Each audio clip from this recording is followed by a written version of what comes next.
कोई एक्टर है आपकी नजर में? है हीरो, जो पहले टॉप का हीरो था, अब फ्लॉप का हीरो, आइटम बॉय बनकर भोजपुरी में घिस रहा है।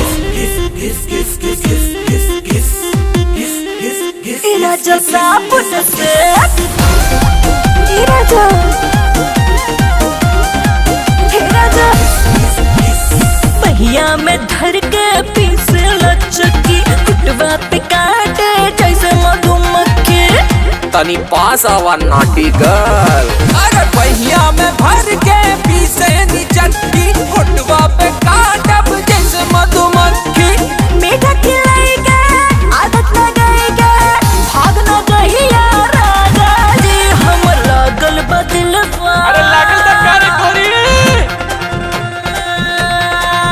हम लागल बदलवा पिले बॉय से, रगड़ के नहला देब साबुन से। तोहर लागल बा दिल में पिले बॉय से, रगड़ के नहला दे तू साबुन से। अरे पूरा चमका देबे कारे।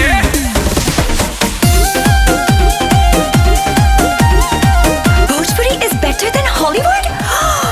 रे पिठिया दबाए रानी चढ़ चढ़ के, रे पिठिया दबाए रानी चढ़ चढ़ के। मथुआ में हथुआ से घिस के साबुनिया, रगड़े जवानी पूरा भर भर के। अरे घिस रानी। पिठिया दबाए रानी चढ़ चढ़ के, पिठिया दबाए रानी चढ़ चढ़ के। मोहनी कड़ाए जब बड़ा मजा आए, छल के जवानी पूरा भर भर के। मीठा खिलाएगा, आदत लगाएगा, भाग न गहिया राजा जी। हम लागल बदलवा, अरे लागल त करे कोरी।